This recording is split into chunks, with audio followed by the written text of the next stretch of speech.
The wine glasses clinked together as Sarah's friends settled into the plush living room furniture. It was supposed to be a pre-birthday celebration, a girl's night before she turned 35. The laughter echoed through the house while Marcus, her husband of 7 years, worked quietly in his home office upstairs. "So, is Marcus planning something special for your birthday?" Jessica asked, swirling her Chardonnay. Sarah's expression darkened. She glanced toward the staircase, ensuring he was still upstairs, then leaned forward conspiratorially. "Honestly, I don't even want him there." The room fell silent. Her 3 closest friends exchanged uncomfortable glances. "What do you mean?" Linda asked carefully. Sarah took a long sip of wine, emboldened by the alcohol and the safety of her circle. "I mean exactly what I said. He's just there, always there, like furniture you can't get rid of. No ambition, no excitement, just going through the motions of life." "Sarah, that's harsh," Amanda interjected. "Marcus is a good guy. He's stable, reliable." "Boring," Sarah interrupted. "God, he's so boring. Do you know what he did last weekend? He organized the garage. For fun. Who does that?" She laughed bitterly. "I look at my life and wonder how I ended up with someone so painfully ordinary." Upstairs, Marcus had come out of his office to get some water. He froze at the top of the stairs, his hand gripping the banister as his wife's words floated up to him. "You should talk to him," Jessica suggested gently. "Marriage counseling or—" "I don't love him anymore," Sarah said flatly. The words hung in the air like a death sentence. "I haven't for a while. I keep thinking, if he just vanished before my birthday, I'd be the happiest woman alive. A fresh start. Freedom. Is that terrible?" "Sarah." Linda's voice was thick with concern. I know, but I can't help how I feel. He's like a weight around my neck, pulling me down. Sometimes I fantasize about waking up and him just being gone." Marcus's heart hammered against his ribcage. His hand trembled as he slowly backed away from the stairs, retreating to his office. He sat in his chair, staring blankly at his computer screen, her words replaying in an endless, torturous loop. "I don't love him. If he vanished before my birthday, I'd be the happiest woman alive. 7 years. 7 years of loving her, supporting her career moves, being there through her father's death, celebrating her victories, comforting her defeats. 7 years reduced to a wish for his disappearance." He looked around his office, the framed photo of their wedding day, her smile radiant in white. The coffee mug she'd given him last Christmas with "World's Best Husband" printed on it. The novel she'd recommended sitting half-read on his desk. Every object was a memory, now tainted with the knowledge that while he'd been building a life with her, she'd been suffocating in it. Marcus opened his desk drawer and pulled out his phone. His hands moved mechanically as he opened his banking app, checked their accounts, began the mental calculations of separation. But something stopped him. Not anger. Anger would come later, but a strange, hollow clarity. He didn't need to fight. He didn't need to confront her. She'd made her wish clear. Downstairs, the conversation had shifted to lighter topics. Sarah felt relieved, unburdened by her confession. Her friends had listened, and though they'd been shocked, they hadn't judged her. Not really. She poured herself another glass of wine, laughing at Amanda's story about her disastrous Tinder date. Marcus spent the next hour in silence. He methodically pulled a duffel bag from the closet and packed essentials. Clothes, toiletries, his laptop, important documents. He moved like a ghost through his own life, collecting pieces of himself. He withdrew cash from the ATM on his phone, sent a few carefully worded emails, made 2 phone calls. By the time Sarah's friends left at midnight, Marcus was ready. He waited until he heard her stumble to bed, her footsteps heavy with wine. He gave it 30 more minutes until her breathing evened into sleep. Then Marcus walked down the stairs one final time. He left his wedding ring on the kitchen counter beside a single sheet of paper with 3 words. Wish granted. Goodbye. The front door closed with a soft click. Marcus disappeared into the November night, carrying only his duffel bag and the shattered remains of his heart. Behind him, Sarah slept peacefully, unaware that her wish had just come true. Sarah woke with a pounding headache and the taste of regret in her mouth. Sunlight streamed through the bedroom curtains, and she groaned, rolling over to Marcus's side of the bed. Empty. Not unusual, he was often up before her, making coffee, reading the news. She shuffled to the bathroom, swallowed 2 aspirin, and padded downstairs in her robe. The house felt different somehow. Too quiet. "Marcus?" she called out. Silence answered. The kitchen was pristine. No coffee brewing, no breakfast dishes in the sink. Her eyes landed on something glinting on the counter, his wedding ring. Her heart stuttered. Next to it lay a piece of paper. Her hands shook as she picked it up and read the 3 words. Once, twice, 3 times. Wish granted. Goodbye. No, she whispered. No, no, no. She grabbed her phone and dialed his number. It rang once, then went to an automated message. The number you have reached is no longer in service. Panic clawed at her throat. She ran upstairs to his office. His laptop was gone. She threw open his closet, half empty. The dresser drawers gaped open, missing clothes. His toiletries had vanished from the bathroom. Sarah sank to the floor, the note crumpling in her fist. He'd heard her. He'd heard everything she'd said last night. The room spun around her. She called Jessica with trembling fingers. He's gone. Who's gone? What are you talking about? Marcus. He left. He heard what I said last night, and he just left. There was a long pause. Oh, Sarah. I didn't mean it, Sarah said, tears streaming down her face. I was drunk and stupid and I didn't mean it. Help me find him. Please. Over the next 3 days, Sarah descended into desperate searching. She called Marcus's cell phone obsessively until she accepted it was truly disconnected. She contacted his workplace. He'd resigned via email 2 days prior. She reached out to his brother in Seattle, who coldly informed her that Marcus had asked not to be disturbed and he'd respect his brother's wishes. What did you do to him? Daniel had asked, his voice sharp with accusation. She couldn't answer. Sarah filed a missing person report, but the police officer had been unsympathetic. Ma'am, he left a note, took his belongings, quit his job and contacted family. He's not missing. He left. Her friends tried to be supportive, but she could see the judgment in their eyes.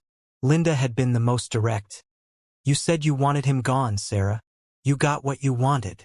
I didn't want this, Sarah had screamed. I was venting. People say things they don't mean. But the damage was done, and Marcus had vanished as thoroughly as if the earth had swallowed him whole. Sarah's birthday arrived like a specter. She'd taken the week off work, unable to concentrate, barely eating or sleeping. The house felt like a mausoleum, every room haunted by Marcus's absence. His coffee mug still sat in the cabinet. His jacket hung by the door. The book he'd been reading remained on the nightstand, a bookmark at page 187. Forever unfinished. She couldn't bring herself to have a celebration. Jessica, Amanda, and Linda came over with wine and takeout, a somber gathering that felt more like a wake than a birthday party. Have you heard anything? Amanda asked gently. Sarah shook her head. It's like he never existed. Bank account he emptied before he left. No social media updates, he deleted everything. No paper trail. How does someone just disappear like that? Maybe he needed space, Jessica offered. Maybe he'll come back when he's ready to talk. But Sarah knew better. She'd seen his face in her mind 1,000 times. Standing at the top of those stairs, hearing her wish him gone. The Marcus she knew, the kind man who'd held her through her darkest nights, would be shattered. She'd destroyed him with her careless cruelty. I was going to apologize, Sarah said quietly. The next morning, I was going to tell him I didn't mean any of it, that I was just frustrated and drunk. Would that have been true? Linda asked, not unkindly. Sarah looked at her friends, really looked at them, and saw the question they were all thinking. Would she have apologized? Or would she have woken up, embarrassed by her confession, and pretended the conversation never happened while continuing to live her quiet lie? "I don't know," she admitted, her voice breaking. "I don't know anymore." The birthday candles on the cupcake Amanda had brought remained unlit. No one had the heart for wishes. Sarah had already made one wish, and it had come true in the most devastating way possible. As her friends left that night, Sarah stood in the doorway of the empty house. 35 years old, alone, and drowning in regret. She touched the door frame where Marcus used to kiss her goodbye each morning. The wood felt cold beneath her fingers. Somewhere out there, Marcus was alive, breathing, existing in a world without her. The thought should have brought relief. He was safe, not hurt, not dead.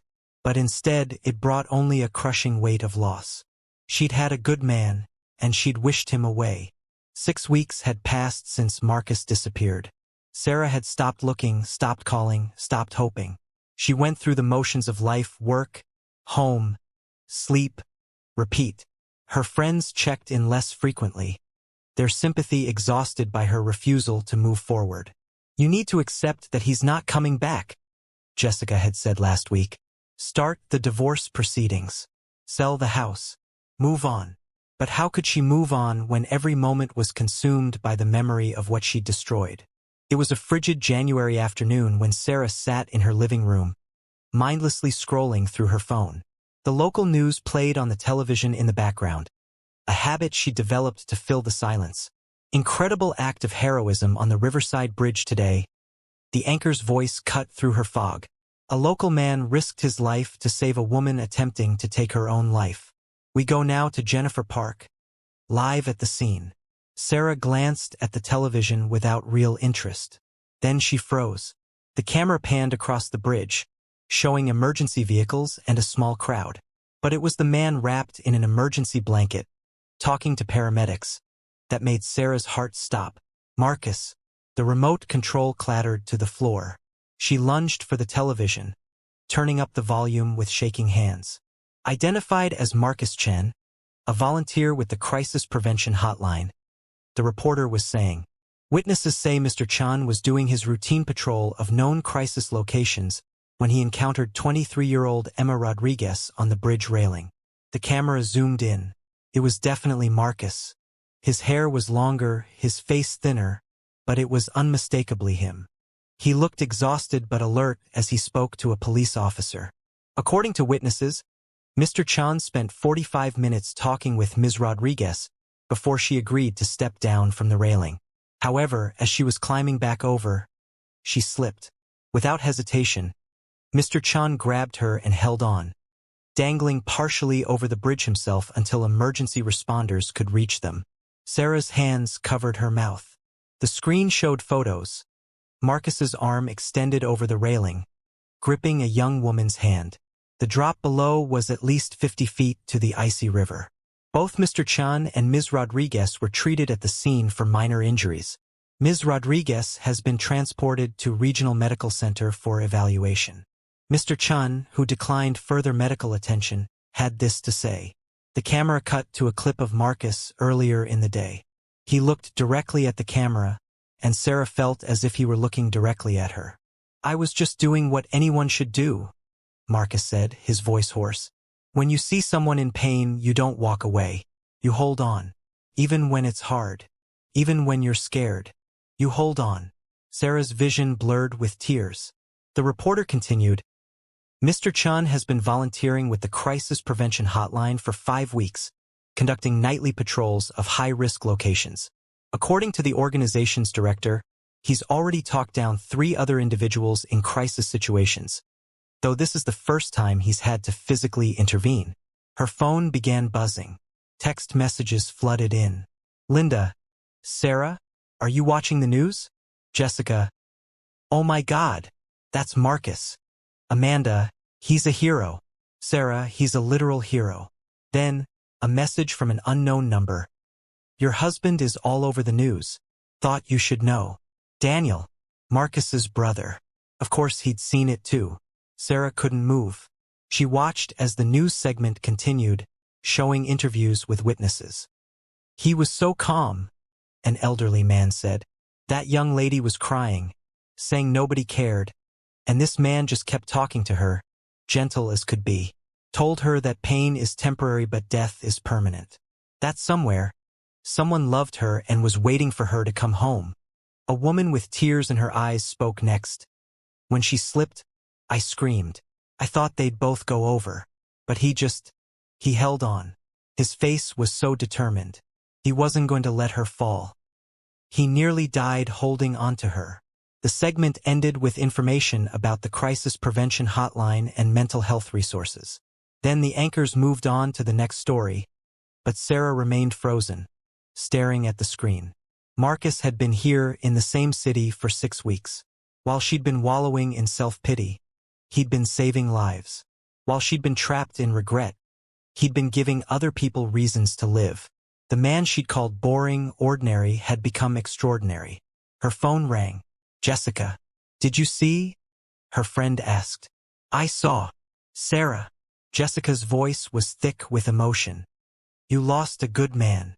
The words hit like a physical blow. Sarah ended the call and sat in the growing darkness of her living room. The television continued its endless cycle of news and weather and advertisements, but she didn't see any of it. She saw Marcus instead. Marcus, who'd organized the garage because he found peace in order. Marcus, who'd been trained as an EMT before they met but never mentioned it because he didn't like to brag. Marcus, who'd once driven 2 hours in a snowstorm to help her mother when her car broke down. Marcus, who'd been quietly, steadily good while she'd been too blind to see it. Marcus, who'd held a stranger's hand over a 50-foot drop and refused to let go. When you see someone in pain, you don't walk away. You hold on. He'd held on to that girl today. But Sarah had let him go. She'd wished him away, and he'd granted her wish. And in his absence, he'd become someone even more remarkable than the man she'd failed to appreciate. Sarah pulled out her laptop with trembling hands and searched for the crisis prevention hotline. The website showed a list of volunteers, and there he was, Marcus Chin. No photo, just a name and a brief bio. 5-week volunteer. Former EMT. Believes everyone deserves a second chance. Everyone deserves a second chance. Did that include her?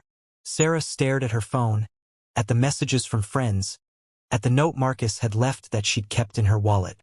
Wish granted. Goodbye. She'd wished for him to vanish.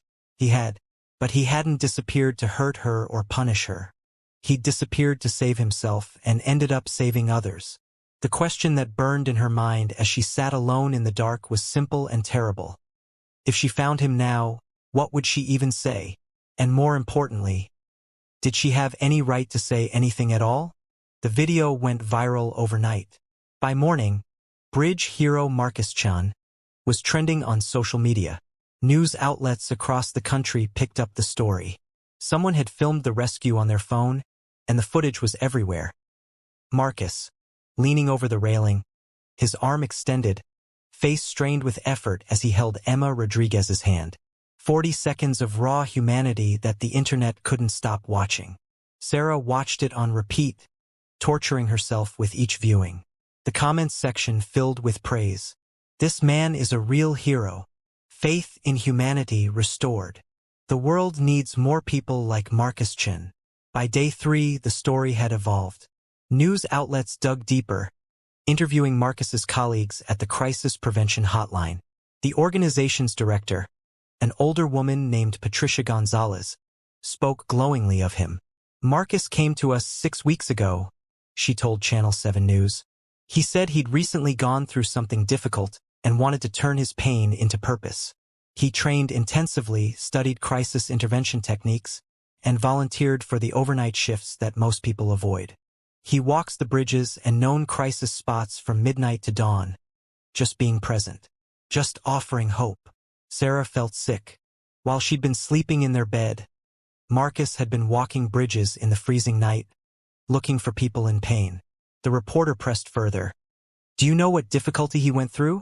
Patricia hesitated. That's his story to tell. But I will say this, whatever broke his heart made him better at mending others. More coverage followed.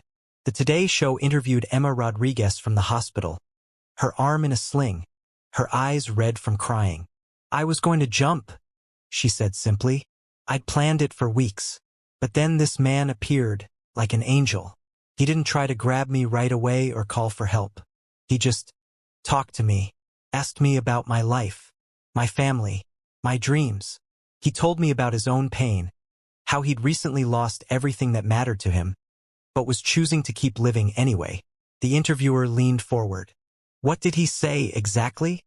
He said, someone once wished I would disappear and I did, but disappearing doesn't fix anything. It just spreads the pain to new people. Every person who loves you will carry your absence forever. Don't give them that burden. Emma wiped her eyes. He saved my life, not just physically, but he gave me a reason to try again. Sarah turned off the television. She couldn't breathe. Marcus had told the stranger about her wish, about what she'd done. The shame was suffocating. Her phone rang continuously. Reporters had somehow gotten her number. Mrs. Chan? This is NBC. We'd love to talk to you about your husband. Delete. Mrs. Chun, we're doing a feature on everyday heroes.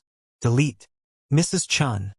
America wants to know more about the man behind the heroism. Jessica came over that evening, let herself in with the spare key. She found Sarah on the couch, surrounded by used tissues, staring at nothing. You need to eat, Jessica said, setting down a bag of takeout. I can't. Sarah. He told that girl about me, Sarah interrupted. About my wish. It's gonna come out, Jess. Everyone's going to know what I did. Jessica sat down beside her. Maybe it should. Sarah looked at her friend, shocked. I'm sorry, but I'm going to be honest with you, Jessica continued. We've been tiptoeing around this for weeks, but you need to hear it. What you said that night was cruel, incredibly cruel. And yes, you were drunk, and yes, people say things they don't mean. But Sarah, there was truth in your words. You know there was. I didn't want him to leave. Didn't you? Jessica's voice was gentle but firm. You wanted the freedom he represented. You wanted the life you thought you were missing. You just didn't want to be the bad guy who asked for a divorce. So you complained and wished and resented him until he had no choice but to leave. Sarah's tears flowed freely now. I know. God, I know. I was selfish and blind, and I threw away something precious because I was too stupid to see what I had. Then you need to own it, Jessica said. Really own it. Not just to me or to yourself, but to him. If reporters find you, and they will, you need to tell the truth. Not for redemption. Not to make yourself feel better. But because Marcus deserves to have people know that he didn't just walk away from nothing. He walked away from someone who hurt him, and he still chose to be good. That's the real story. Over the next 2 days, Sarah thought constantly about Jessica's words. The media frenzy around Marcus intensified. The Crisis Prevention Hotline reported a 300% increase in donations. Marcus was invited to speak at schools, community centers, mental health conferences. The mayor wanted to give him a civilian medal of honor. And then, inevitably, someone made the connection. A reporter found Sarah's social media profile, found their wedding photos, found that Marcus Chen, hero, was married to Sarah Chan, née Palmer, marketing director at a mid-size firm downtown. Her phone exploded. Finally, she answered one call. Channel 7, the original news station that broke the story. Mrs. Chun, thank you for taking my call. We'd love to interview you about your husband's heroic actions. Sarah closed her eyes. I'll do the interview, but on one condition: you let me tell the whole truth. No editing to make me look better. No softening the story. The real truth. There was a pause. Mrs. Chun, are you sure? I'm sure. The interview was scheduled for the next day. Sarah spent the night writing and rewriting what she wanted to say. Not apologies, those were for Marcus if he'd ever listen. But the truth. The bare, ugly truth. She arrived at the studio at 9 a.m. Makeup tried to cover the dark circles under her eyes. The interviewer, a kind-looking woman named Sandra, sat across from her. Whenever you're ready, Sandra said as the cameras started rolling. Sarah took a deep breath. My name is Sarah Chan, and 6 weeks ago, I wished my husband would disappear. He overheard me and he granted my wish. Everything Marcus has done since then. The volunteering, the bridge, saving Emma. All of it came from the pain I caused him. Sandra's expression shifted from professional curiosity to genuine concern. Can you tell us what happened? And Sarah did. She told them everything. The interview aired the next evening. Sarah sat alone in her living room, the same room where she'd made her cruel wish, and watched herself confess to the world. On screen, she looked small, broken. I called him boring, she heard herself say. I told my friends I wished he would vanish. I said I'd be happiest if he disappeared before my birthday. He heard every word. Sandra's voice, gentle. Why are you sharing this now? Because the truth matters, Sarah answered. Marcus has been called a hero all week, and he is one.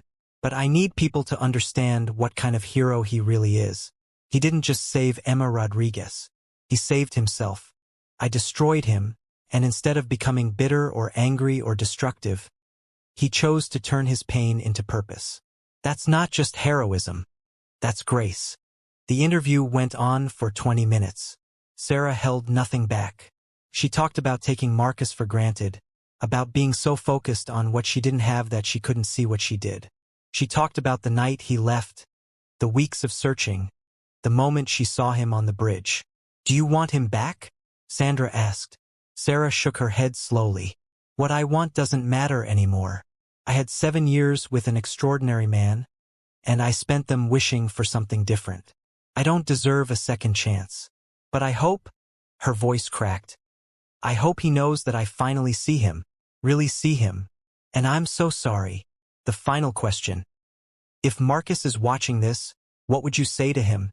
Sarah looked directly at the camera, tears streaming down her face. That you were right. About everything. When you see someone in pain, you hold on. You held on to Emma. You held on to everyone you've helped. But I let you go. And that's something I'll have to live with for the rest of my life. I'm sorry. I'm so sorry. The interview ended. Sarah sat in the darkness of her living room, feeling hollow. Her phone buzzed, then buzzed again, and again. The response was immediate and brutal. Social media erupted. Half the comments were sympathetic, people sharing their own stories of taking partners for granted, of saying things they regretted. The other half was vicious. She doesn't deserve forgiveness. Imagine destroying someone that good.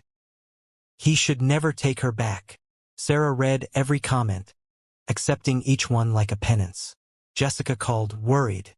Amanda sent supportive texts. Linda came over with wine, sitting with her in silence because there was nothing left to say. 3 days passed.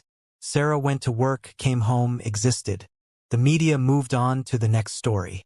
Marcus accepted the mayor's medal at a private ceremony that Sarah watched online. He gave a brief speech about community, compassion, and second chances. He never mentioned her. On the 4th day after the interview, Sarah received an email. The sender, Marcus, chun.cph@gmail.com. Her hands shook so violently she almost dropped her phone. The email was short. Sarah, I watched your interview. Thank you for being honest. I'm not ready to talk yet. I may never be ready. But I wanted you to know that I don't hate you. I did for a while. I hated you, then I hated myself for not being enough. Then I hated everything. That hatred was drowning me. Patricia at the hotline told me that pain is just love with nowhere to go. My pain came from loving you and having nowhere to put it anymore. The work I do now, it gives that love somewhere to go. It doesn't erase what happened, but it gives it meaning. You said in your interview that you finally see me. I hope that's true. Not for us, there is no us anymore, but for whoever comes next in your life. I hope you see them, really see them, before it's too late. Emma is doing well. She's been attending therapy and started volunteering with us. She wants to help others the way she was helped. That's how healing works. We take our broken pieces and use them to help others glue themselves back together. I've started that process. Someday maybe you will too. Take care of yourself, Sarah. Marcus. Sarah read the email 20 times. Then 30. She cried until she had no tears left, until the sun set and rose again. Marcus was right. There was no us anymore. She'd destroyed that. But his words gave her something she didn't expect. Not forgiveness, but permission to try to be better. 2 weeks later, Sarah sold the house. She couldn't live there anymore, surrounded by ghosts of what she'd lost. She donated half the proceeds to the crisis prevention hotline in Marcus's name.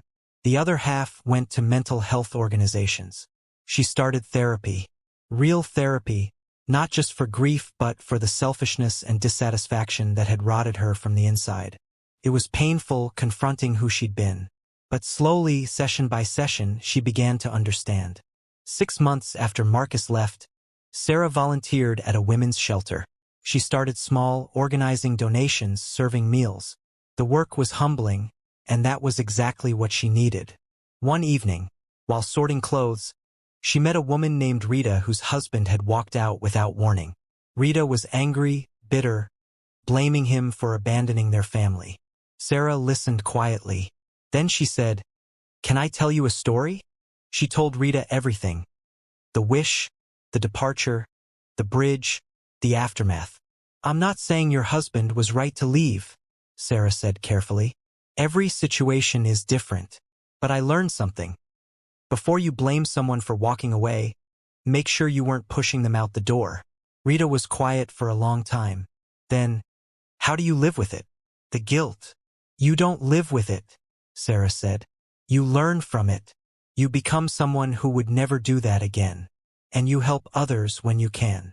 A year after the bridge incident, Sarah saw Marcus one more time. It was accidental. She was at a coffee shop when he walked in. He was with a group from the crisis prevention hotline, laughing at something someone said. He looked lighter somehow, at peace. Their eyes met. Sarah's heart stopped. She raised her hand in a small wave, not an invitation, just an acknowledgement. He nodded once, a gesture that held no anger, no longing, just a quiet recognition that they'd both survived. Then he turned back to his friends, and Sarah turned back to her coffee. And that was enough. That evening, Sarah wrote in her journal, a habit her therapist had recommended. "Today I saw Marcus, and he looked happy, really happy. I'm glad. He deserves every good thing this world has to offer. I hope he finds love again, the kind of love that sees him for who he is. I hope he keeps saving people. I hope his life is full of meaning and purpose and joy. As for me, I'm learning. I'm growing. I'm trying to be the kind of person who holds on instead of letting go. It won't erase what I did, but maybe someday it will matter to someone. I lost a good man. Everyone was right about that. But he didn't disappear into nothing. He transformed into something greater. And maybe, in a strange way, that transformation is teaching me how to be greater too. Not for him, not to win him back, but for myself, and for whoever crosses my path who needs someone to hold on. Because Marcus taught me the most important lesson. When you see someone in pain, even if that someone is you, you don't walk away. You hold on. Even when it's hard. Especially when it's hard. You hold on. Sarah closed her journal and looked at the calendar. Tomorrow would have been their 8th anniversary. She wouldn't call him or text him. She had no right. But she would make a donation to the hotline, and she would continue her volunteer work, and she would try every day to be better than the person who made that terrible wish. Outside her window, the city lights twinkled like stars.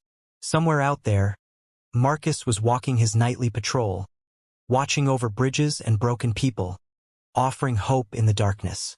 And Sarah, in her small apartment, was learning to do the same, one day, one choice, one act of compassion at a time. The birthday wish had come true in the worst way possible. But from that devastation, 2 people had found purpose. Marcus had found his on a bridge, holding a stranger's hand. Sarah was finding hers in the slow, difficult work of becoming someone worthy of being held onto. It wasn't redemption. It wasn't a happy ending. But it was growth. And sometimes that's all second chances can offer, not a return to what was, but a path toward what could be. Sarah turned off the lights and lay in bed, thinking of Marcus one last time before sleep came. "Thank you," she whispered to the darkness, "for teaching me what it means to hold on." In the morning, she would wake up and try again to be better. And the morning after that. And the one after that. Because that's what you do when you've lost someone good. You don't forget them. You honor them by becoming the person they deserved all along. Even if it's too late for them to see it.